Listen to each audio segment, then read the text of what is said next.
ଆପଣମାନେ ଜାଣିଛନ୍ତି ଯେ ସୁଭଦ୍ରା ଯୋଜନାର ତୃତୀୟ ପର୍ଯ୍ୟାୟ ଟଙ୍କା ପଡ଼ିବାକୁ ଯାଉଛି। ଆବେଦନକାରୀ ଯାଞ୍ଚ ତାଲିକା ସୁଭଦ୍ରା ଅଧିନିୟମ ଲାଭ ପାଇବା ପାଇଁ ଆବଶ୍ୟକତା କ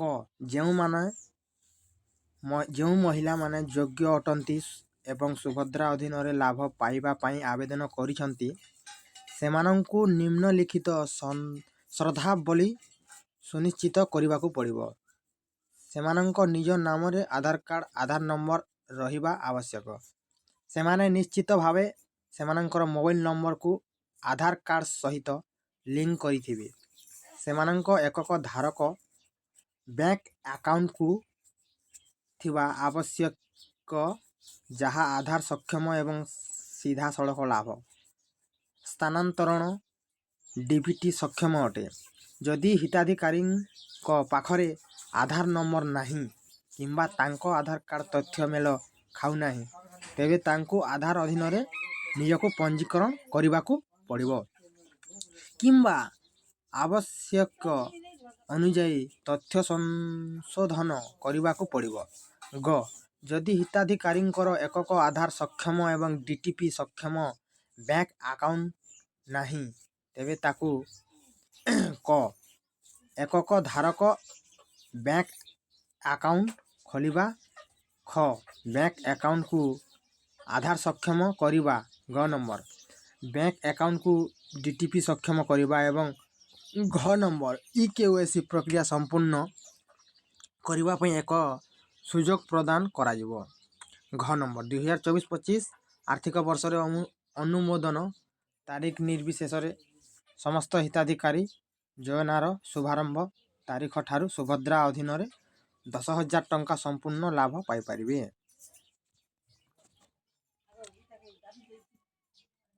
ଆବେଦନ ପ୍ରକ୍ରିୟା ହିତାଧିକାରୀଙ୍କୁ ଚିହ୍ନଟ ନମ୍ବର ସମସ୍ତ ଯୋଗ୍ୟ ମହିଳା ଆବେଦନକାରୀ ଏବଂ ଯୋଜନା ଅଧୀନରେ ଲାଭ ପାଇବା ପାଇଁ ଆବେଦନ କରିବା ଆବଶ୍ୟକ।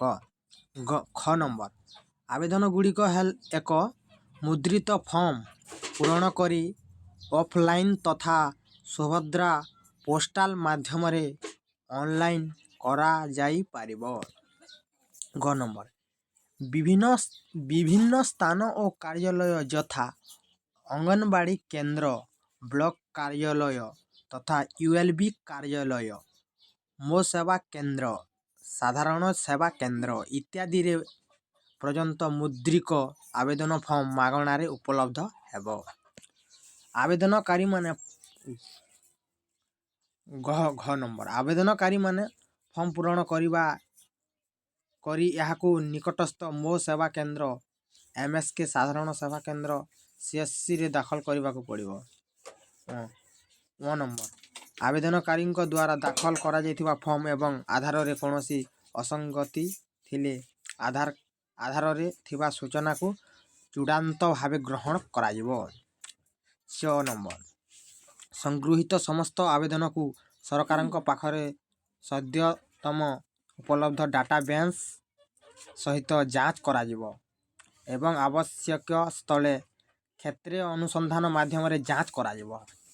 ନମ୍ବର ସମସ୍ତ ଆବେଦନକାରୀ ସୁଭଦ୍ରା ଅଧୀନରେ ଯୋଗ୍ୟ ବିବେଚିତ ହେବା ପାଇଁ ନିଜକୁ ନିଜେ ପ୍ରମାଣିତ କରିବେ। ଏଥିପାଇଁ ଆବଶ୍ୟକ ଘୋଷଣାନାମା ଦେବେ ଏବଂ IKYC ଆବଶ୍ୟକତାକୁ ପୂରଣ କରିବେ। IKYC ପାଇଁ ଚେହେରା ପ୍ରମାଣିତକରଣ ଫେସ୍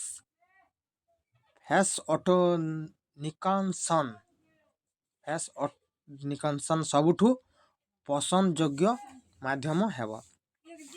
ହିତାଧିକାରୀମାନେ ସେମାନଙ୍କ ଆଧାର ନମ୍ବର ପ୍ରଦାନ କରି ସୁଭଦ୍ରା ମୋବାଇଲ ଆପ୍ ମାଧ୍ୟମରେ ଏହି ପ୍ରକ୍ରିୟାକୁ ସମ୍ପାଦନ କରିପାରିବେ। ଜଣେ ହିତାଧିକାରୀ ସୁଭଦ୍ରା ପୋଷ୍ଟାଲ ମାଧ୍ୟମରେ ଓଡ଼ିଶାରେ ଥିବା ତାଙ୍କ ସାଥୀ ଅନ୍ୟ ସକ୍ଷମ ଭଉଣୀମାନଙ୍କ ସଶକ୍ତି ଏବଂ କଲ୍ୟାଣକୁ ସମର୍ଥନ କରିବା ପାଇଁ ସ୍ୱଇଚ୍ଛା ସୁଭଦ୍ରାକୁ ବାହାରିବା ପାଇଁ ଚୟନ କରିପାରିବେ। 80,000 ମହିଳାଙ୍କୁ ଟଙ୍କା ମିଳିବାର ସମ୍ଭାବନା ଅଛି। ଏଣୁ ନଭେମ୍ବର 4 ତାରିଖ ଆପଣଙ୍କ 1 ଟଙ୍କା ଆସିଯିବ। ସୁଭଦ୍ରା ଯୋଜନାର 25 ତାରିଖ 5,000 ଟଙ୍କା ଆସିବ। ଏଣୁ ଏହି ଭିଡ଼ିଓକୁ ଆପଣମାନେ ଲାଷ୍ଟ ତକ୍ ଦେଖିଥିବାରୁ ଧନ୍ୟବାଦ।